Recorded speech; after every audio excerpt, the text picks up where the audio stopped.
When I was 17, my family moved 2 states away without telling me. They left a note that said, "You'll figure it out." 12 years later, after I finally made it without them, they reached out trying to reconnect. When I was 17, I came back to a completely empty home and a note on the kitchen counter. It was the cruelest thing I've ever read. It just said, "You'll figure it out." I didn't know what I'd done wrong. I figured they were just tired of pretending they loved me. But the truth was, they had never even pretended. When I was 13, I made a birthday cake for my mom by myself, only to have her call it clumpy. At 15, I tutored my brother through finals. All the while he called me a know-it-all and slammed his door in my face. At 16, I gave my entire paycheck to my dad so he could cover bills, but got yelled at when I brought it up later after he said I was useless. I was always useful, but never loved. My parents and my brother, my only family, had packed up and moved 2 states away without telling me. I found out from the landlord a week later. I had a week to move out because they'd canceled the lease early. I slept at a friend's house for 3 nights before I ran out of places to go. Eventually, I was sleeping in the back of a storage unit I rented with the last of my savings. I snuck in and showered at the YMCA, ate peanut butter with a spoon for my breakfast, lunch, and dinner, applied for jobs on free library computers, and pretended everything was okay. Eventually, I got hired at a diner, server for the night shift. The manager was gruff, but fair, paid me cash under the table until I could get an ID. She let me nap in the break room once when I nearly collapsed from exhaustion.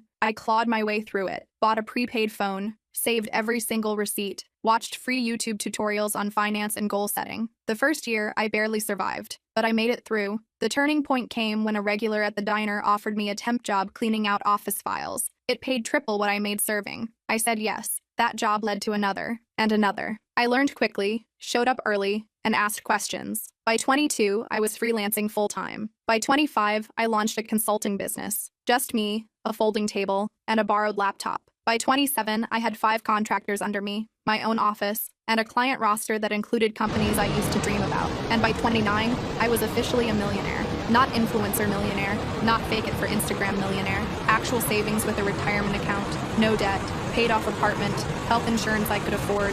The first time I saw my bank app hit 7 figures, I cried. Throughout those tough years, my family never reached out, not even once. I saw my brother pop up in a suggested friends list once. He's married now, still living in the state they disappeared to. I stared at the screen for a long time, wondering if he ever told his wife about me, if he said I ran away, or if he says nothing at all. Sometimes I still wonder if it would have been easier to hate them. But truthfully, it was never hate. It was heartbreak. I go to therapy now because I want to stay unbroken.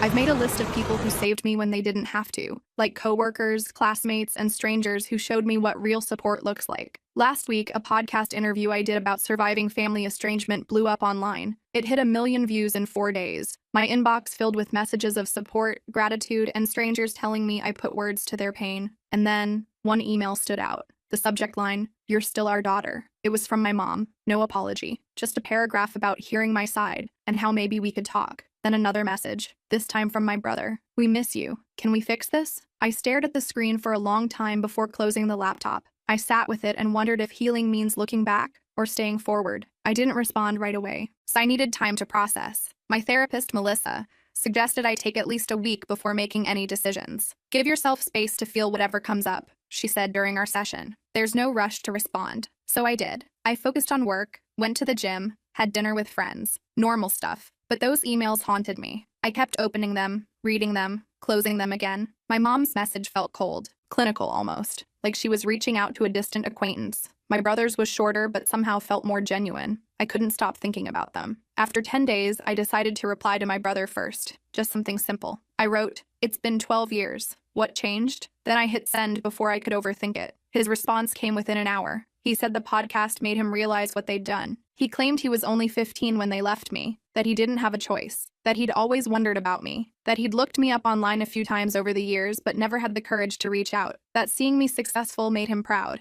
I didn't buy it, not completely. If he'd been so concerned, why wait until I was publicly successful? I asked him exactly that. His next email was longer. He admitted that money was tight for them, that my parents' business had failed, that his wife was pregnant with their second child, that medical bills were piling up. I felt my stomach drop. There it was, the real reason. I didn't respond for another week. Then my mom sent a follow-up email with old family photos attached. Pictures of me as a baby. Pictures of us at the beach when I was maybe 5 or 6. Pictures of me and Michael building a snowman. Happy moments that felt like they belonged to someone else's life. At the bottom of the email, she wrote, "We made mistakes. We want to make amends. I showed the emails to Melissa during our next session. She reminded me that I was in control, that I could set boundaries, that I didn't owe them anything. But she also said that closure might help me move forward, whether that meant reconciliation or a final goodbye. I nodded along, but inside I felt conflicted. Part of me wanted to tell them to go to hell. Another part wanted to understand why they left me. And a tiny, stupid part of me still wanted them to love me. I decided to meet my brother first. Just him. No parents. We arranged to meet at a coffee shop in Chicago, halfway between where we both lived. I flew in that morning, checked into a hotel, and tried to calm my nerves. I almost canceled 3 times. But at 2 p.m., I walked into that coffee shop and saw him immediately. He looked older, heavier, with a receding hairline, but his eyes were the same. He stood up when he saw me, awkward and uncertain. I didn't hug him. We just sat across from each other with our coffees, like strangers. The first 20 minutes were painful. Small talk about the weather, about my flight, about his drive. Then he started apologizing. "Emma, I'm so sorry," Michael said, his voice cracking. "I was just a kid when it happened.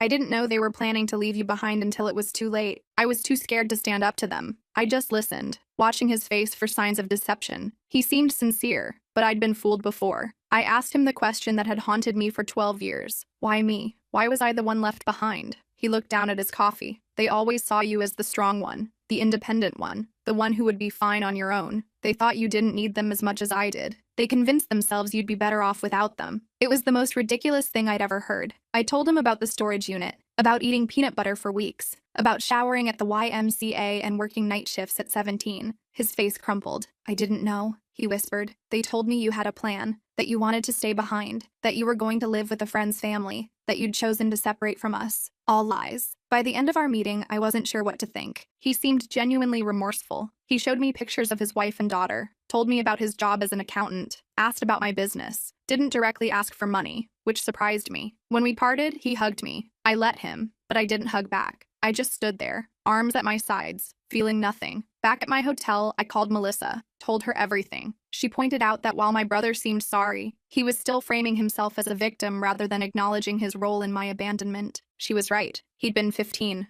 not 5. Old enough to pick up a phone, old enough to send an email, old enough to check on me at some point in 12 years. That night, my mom called. I hadn't given her my number, so Michael must have. I almost didn't answer, but curiosity won out. Her voice sounded older, raspier. She cried when I said hello, started talking about how proud she was of me, how she'd always known I would succeed, how special I was. I let her talk herself out. Then I asked her the same question I'd asked my brother. Why me? Her answer was different. "We were in debt, Emma. We couldn't afford 3 mouths to feed. We knew you were smart enough to make it on your own. We figured you'd go to social services and get placed with a better family. We thought we were doing you a favor." I hung up on her, blocked her number immediately, threw my phone across the room and screamed into a pillow. The next morning, I had an email from my dad. First contact in 12 years. He didn't apologize. Instead, he wrote about how hard their lives had been, about medical bills and failed businesses, about how Michael's wife needed surgery, about how they were facing eviction. Then, at the very end, he asked if I could help the family out. Not a single question about my life, not a single acknowledgement of what they'd done. I forwarded the email to Melissa with the subject line, and there it is. She called me immediately, despite it being Sunday. We talked for an hour, about boundaries, about forgiveness versus reconciliation, about the difference between helping someone and enabling them, about what I actually wanted versus what I thought I should want. By Monday morning, I had made my decision.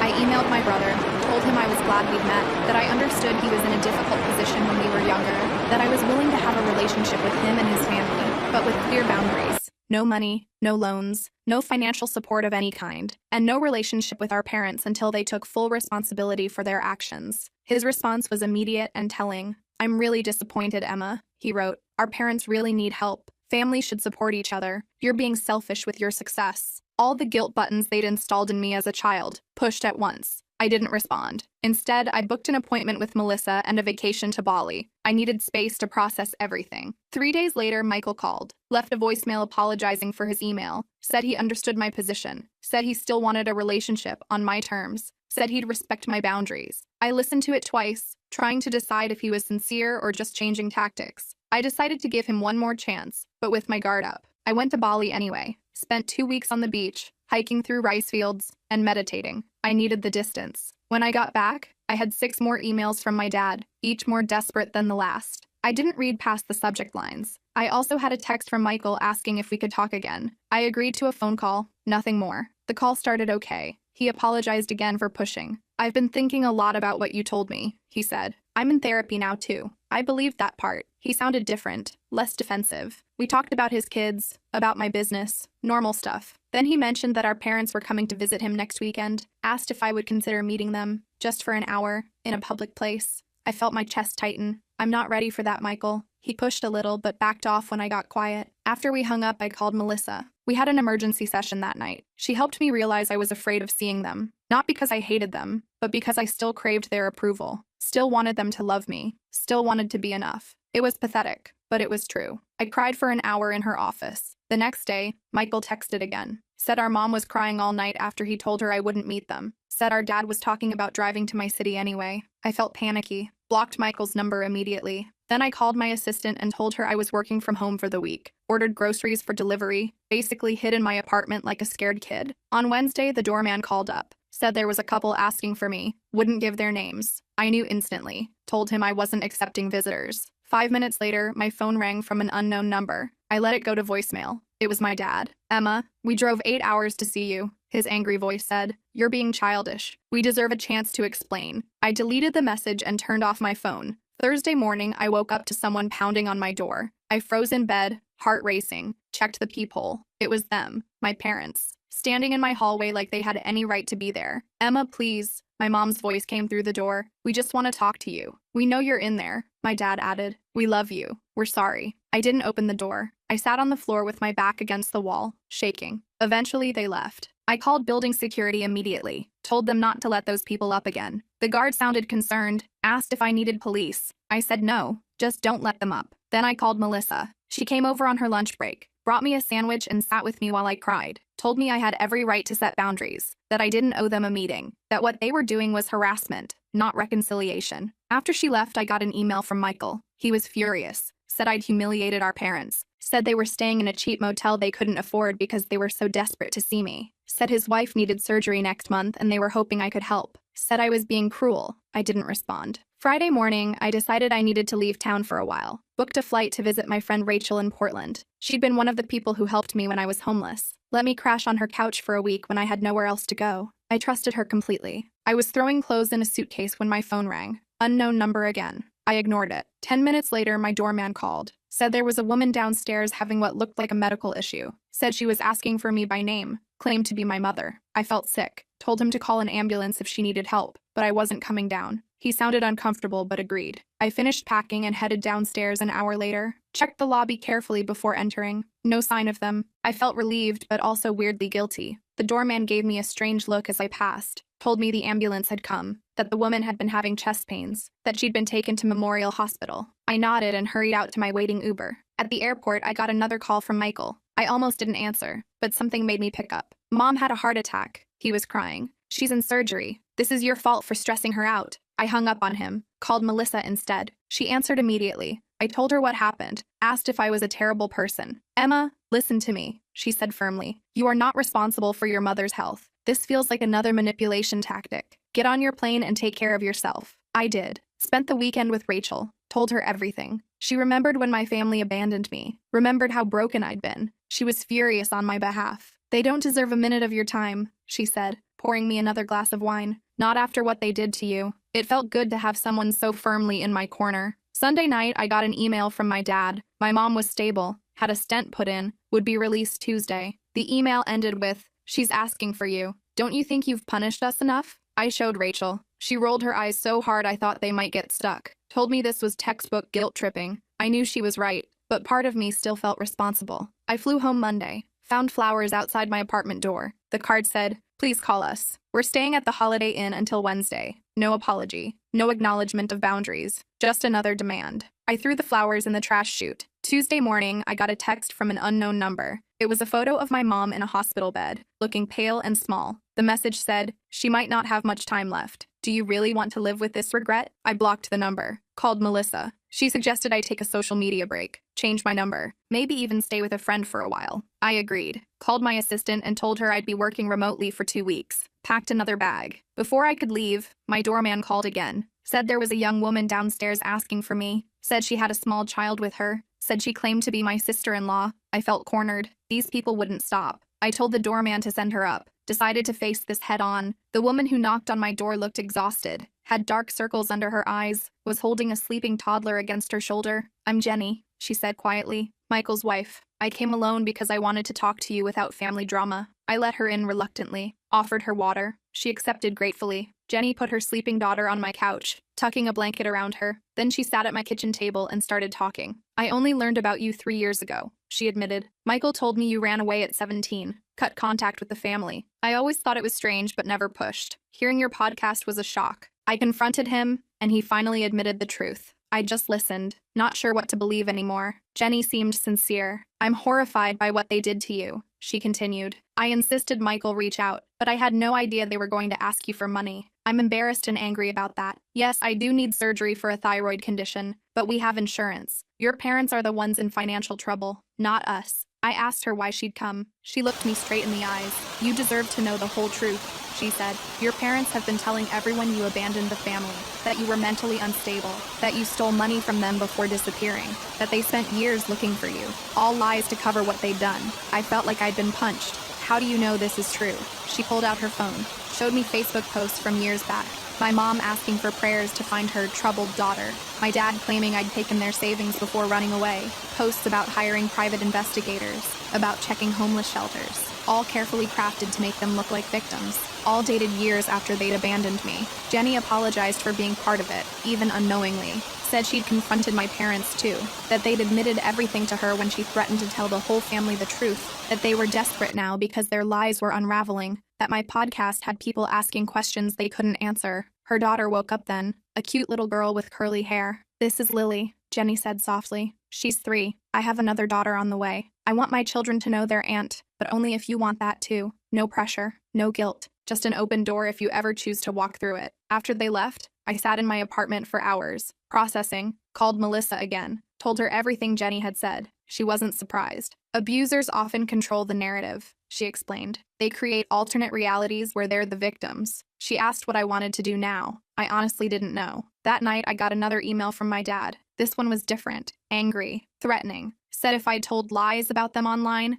they would sue me for defamation. Said they had proof I'd stolen from them. Said they'd go to the media with their side if I didn't take down the podcast and issue a public apology. Said they expected financial compensation for the damage to their reputations. I forwarded it to Melissa, then to my lawyer, Marcus. He called me immediately. "This is empty threatening," he assured me. "Truth is an absolute defense against defamation. Save everything but don't respond. I'll handle it if they actually file anything," which I doubt they will. People who are actually going to sue don't usually announce it first. The next day, I got a call from Michael. I let it go to voicemail. He sounded panicked. "Emma, Jenny told me she visited you. Our parents are furious. They're saying terrible things about her now too. I'm scared they're going to try something desperate. Please call me back on Jenny's phone, not mine." I didn't know what to believe anymore. Called Marcus again. He suggested meeting Michael and Jenny somewhere public, with him present as my lawyer, just to hear them out. I agreed reluctantly. We set up a meeting at a restaurant near Marcus's office for the next day. They showed up on time. Both looked terrible, stressed, exhausted. Jenny had a bruise on her arm she kept trying to hide. Michael couldn't make eye contact. "I'm Marcus, Emma's attorney," he said as we sat down, which made Michael flinch. But we sat down, ordered coffee, and they started talking. The story that came out was worse than I'd imagined. My parents had been living off Michael for years, moving in and out of his house, taking money for emergencies, watching his kids while criticizing his parenting.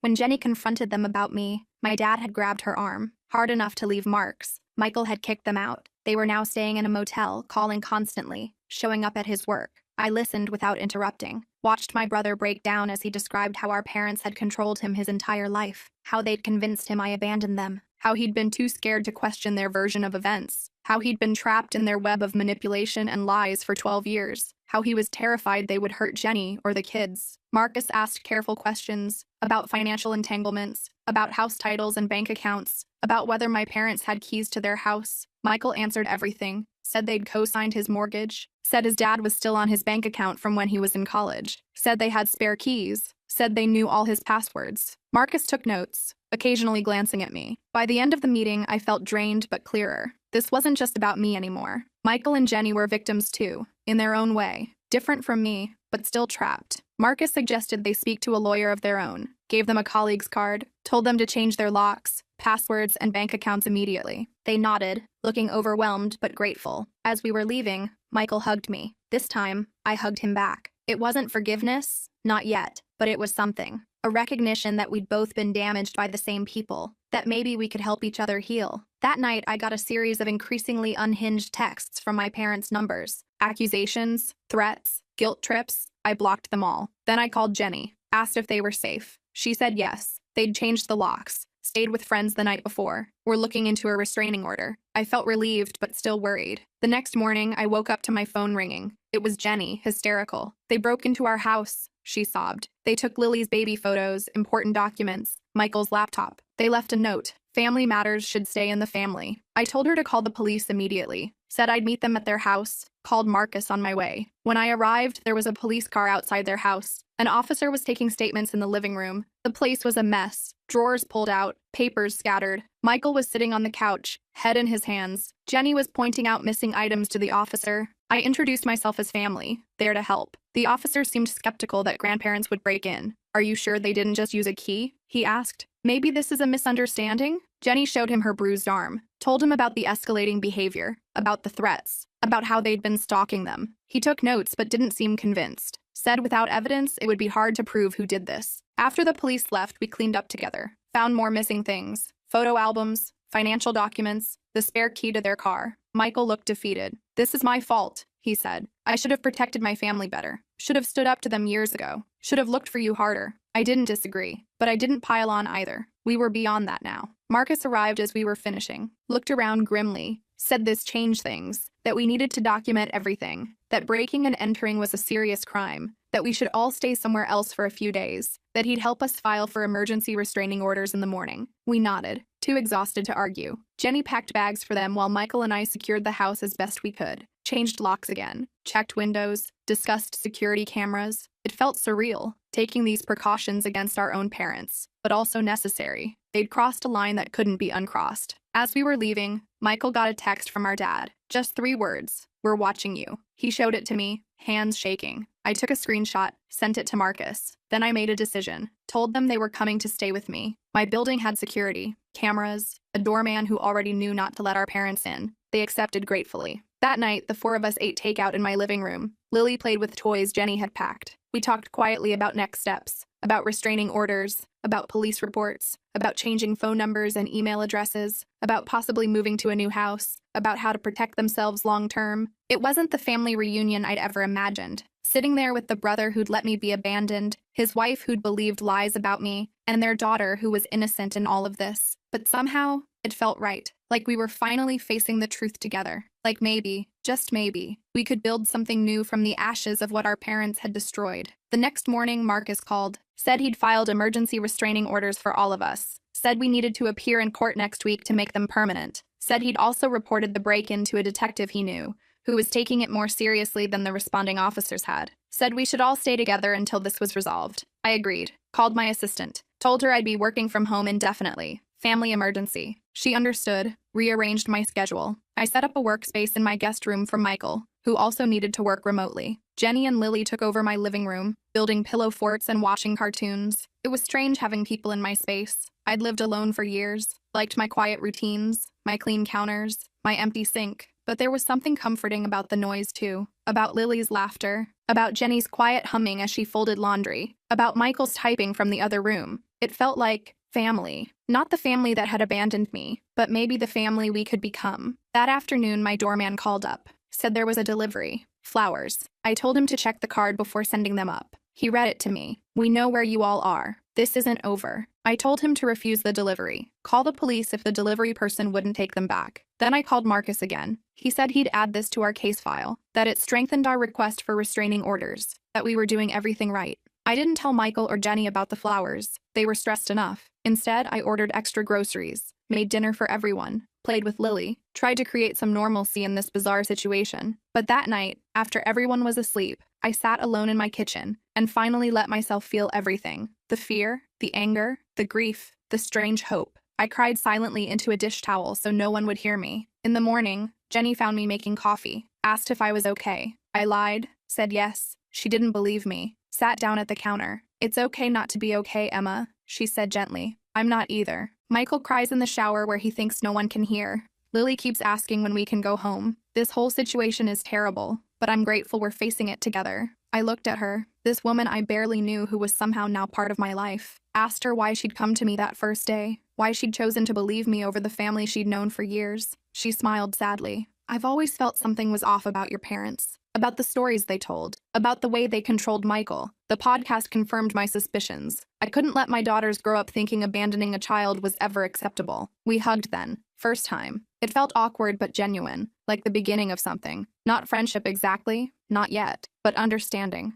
solidarity, a shared determination to break the cycle of mistreatment that had damaged us all. The next few days fell into a routine, working, cooking, playing with Lily, checking in with Marcus, jumping at unexpected noises, flinching when phones rang, living in a strange limbo of domestic normalcy and underlying tension. We were safe but not at peace, together but still healing, family but still learning what that meant. On Friday, Marcus called with news. The detective had found evidence. Security footage from a gas station near Michael's house showed our parents' car parked there during the time of the break-in. The restraining order hearing was set for Monday. He was confident we'd get approved. We all felt relieved but still anxious, still waiting for the next escalation. It came that night. A brick through Michael's car window in the parking garage. No note this time. No need for one. The message was clear. The building security footage showed a man in a baseball cap, face carefully turned away from cameras. We couldn't prove it was our dad, but we all knew. Filed another police report, added it to our case file, tried not to let Lily see how scared we were. Sunday night, we sat together making a plan for court. What to wear, what to say, what evidence to bring, how to explain our family history without sounding crazy, how to make the judge understand the pattern of escalation, how to protect ourselves legally and physically. It felt surreal discussing our parents this way, like talking about strangers, dangerous strangers who happened to share our DNA. As we talked, my phone pinged with an email notification from my mom. Subject line, last chance.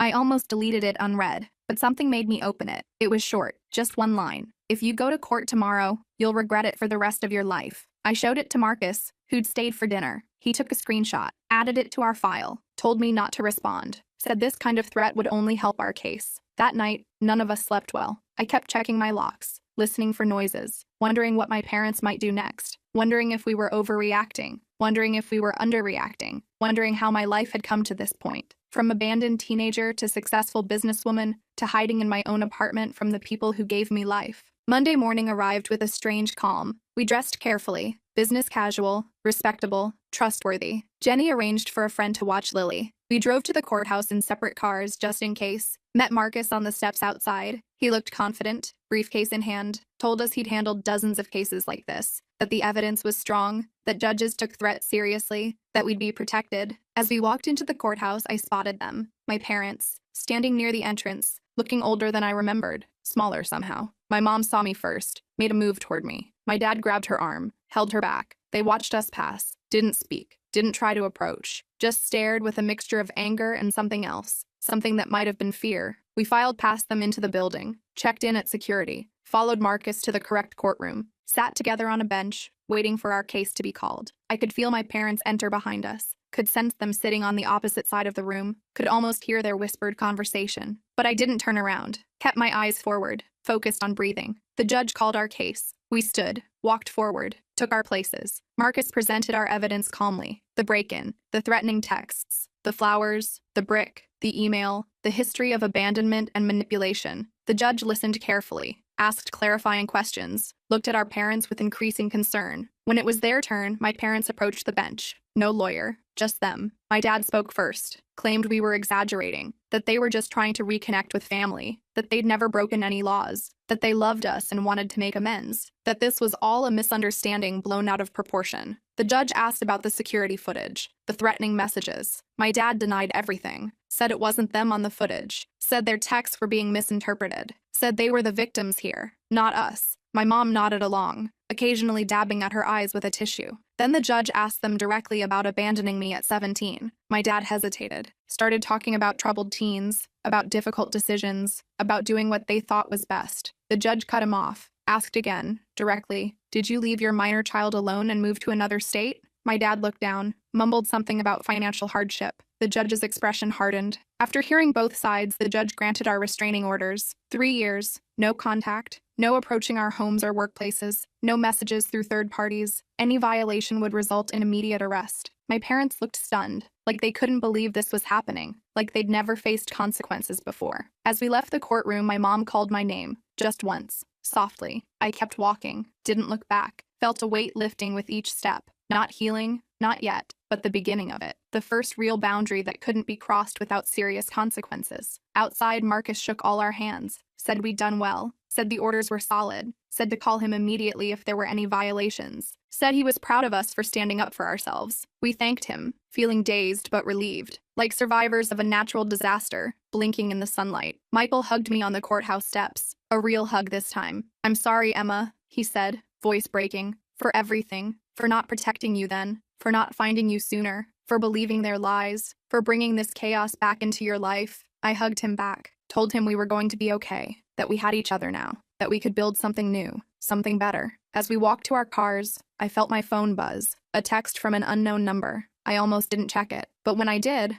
I felt a chill. It was a photo of Lily at her friend's house, playing in the backyard, unaware she was being watched. Below it, just 4 words: "This isn't over yet." I showed Michael the text immediately. His face went white. He called Jenny, who was already on her way to pick up Lily. I told them to meet us at my apartment. Then I called Marcus from the car, my hands shaking so bad I could barely hold the phone. He told me to forward him the text and drive straight home. Said he'd call the police and meet us there. Said this was a clear violation of the restraining order. Said to stay calm, but vigilant. The drive back felt like it took forever. I kept checking my mirrors, paranoid my parents were following me. When I finally pulled into my building's garage, I sat in my car for a minute just breathing, trying to get my poop together before facing Michael and Jenny. They needed me to be strong right now. I found them already in my apartment, Jenny clutching Lily like she might disappear. The poor kid looked confused and scared. Michael was pacing, running his hands through his hair over and over. I showed them the text. Jenny started crying, said they'd been watching her baby, said she'd never forgive herself if something happened to Lily. Michael put his arms around them both, looking more determined than I'd ever seen him. Marcus arrived 20 minutes later with 2 police officers. They took our statements, looked at the text, made some calls, said they'd send a patrol car to the friend's house to check things out, said they'd try to trace the number,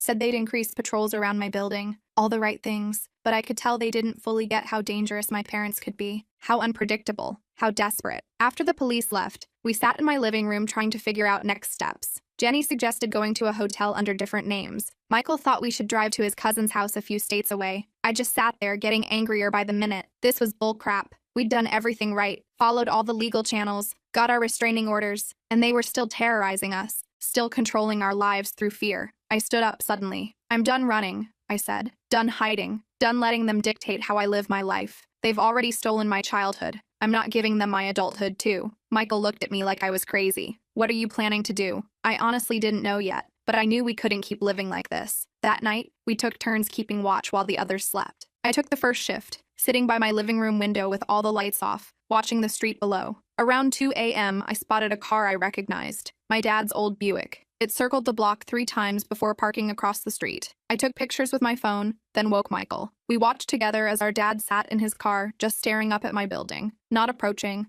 not violating the restraining order technically, just letting us know he was there, watching, waiting. In the morning, I sent the photos to Marcus. He said it was concerning, but not technically a violation since my dad stayed in his car, away from the building. Said to keep documenting everything. Said he'd talk to the detective again. I hung up feeling frustrated. The legal system had limits. Restraining orders were just pieces of paper. They couldn't stop someone determined to hurt you.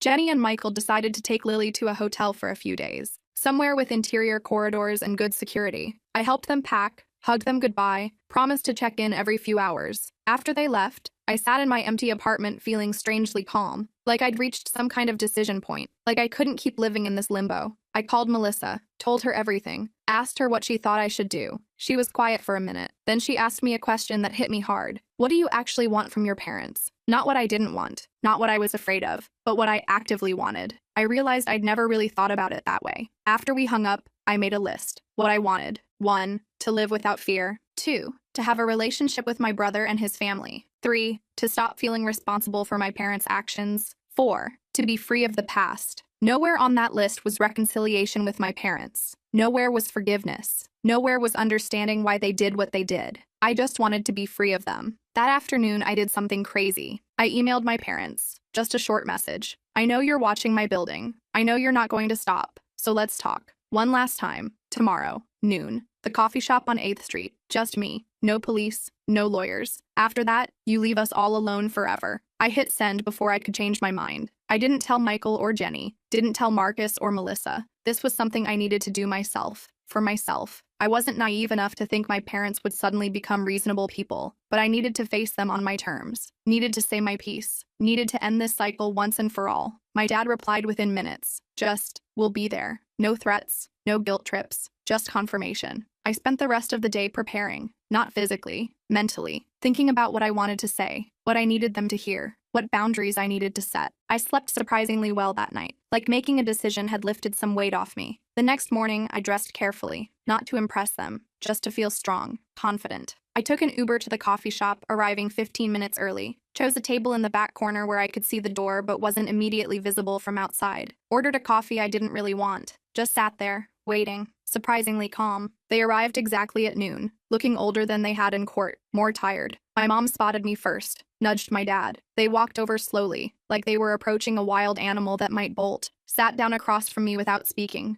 We just looked at each other for a long moment. These strangers who were my parents, these people who had shaped me in ways they'd never understand. I spoke first. I didn't call this meeting to reconcile, or to give you money, or to hear excuses. I called it to make you understand one thing. It's over. You've lost. Not just the court case. You've lost me, lost Michael, lost your grandchildren, lost any chance at being part of our lives. And if you can't accept that, if you keep stalking us, threatening us, trying to force your way back in, I will destroy you. My dad started to interrupt. I held up my hand. I'm not finished. Then I pulled out my phone, showed them screenshots of all their threatening messages, the photo of Lily, the emails. I've sent copies to everyone in your lives, your siblings, your church, your neighbors, your employers, everyone. Not yet, but I will if you contact any of us again. If you come near our homes, if you so much as mention our names to anyone we knew. My mom started crying. We just want our family back. We made mistakes, but we deserve another chance. We're getting older and don't want to die alone. I looked at her for a long moment. You should have thought about that before abandoning your 17-year-old daughter, before lying to everyone about what you'd done, before breaking into Michael's house, before threatening your own grandchild.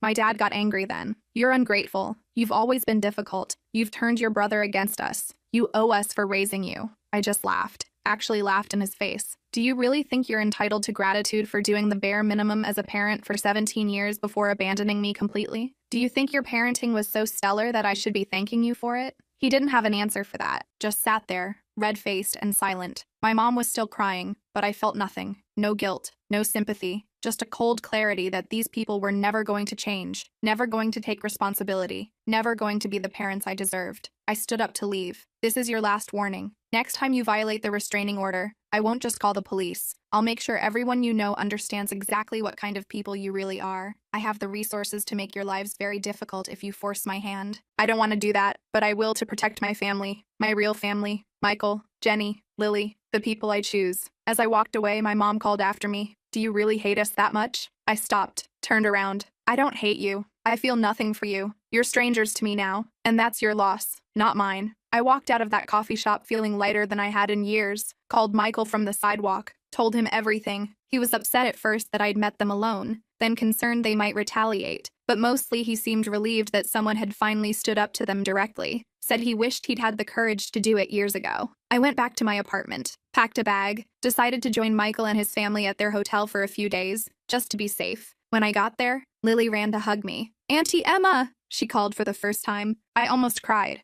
Jenny hugged me too, said she was proud of me, said she hoped I'd finally get some peace. Michael just squeezed my shoulder, no words needed. We spent the next few days in a weird limbo, waiting for my parents to make their next move, checking our phones constantly, jumping at unexpected noises, but nothing happened. No calls, no texts, no emails, no sightings of their car, just silence. After a week, Michael and Jenny decided to go home, changed all their locks again, installed security cameras, made plans to put their house on the market, started looking at places closer to my city. I went back to my apartment too, back to work, back to something like normal life. 2 weeks passed, then a month. Nothing from my parents. Marcus checked in regularly, said the detective had confirmed they'd returned to their home state, said the restraining orders were still in effect, said we should stay vigilant but try to move forward with our lives. Slowly we did. Michael found a new job in my city. Jenny enrolled Lily in preschool. They bought a house 20 minutes from my apartment. We had dinner together every Sunday. started building new traditions, new memories, a new kind of family based on choice rather than obligation. I kept expecting to feel something about my parents, grief maybe, or guilt, or anger, but mostly I felt relief. Like I'd finally put down a heavy weight I'd been carrying since I was 17. Like I could finally focus on the future instead of the past. 6 months after the coffee shop confrontation, I got a letter,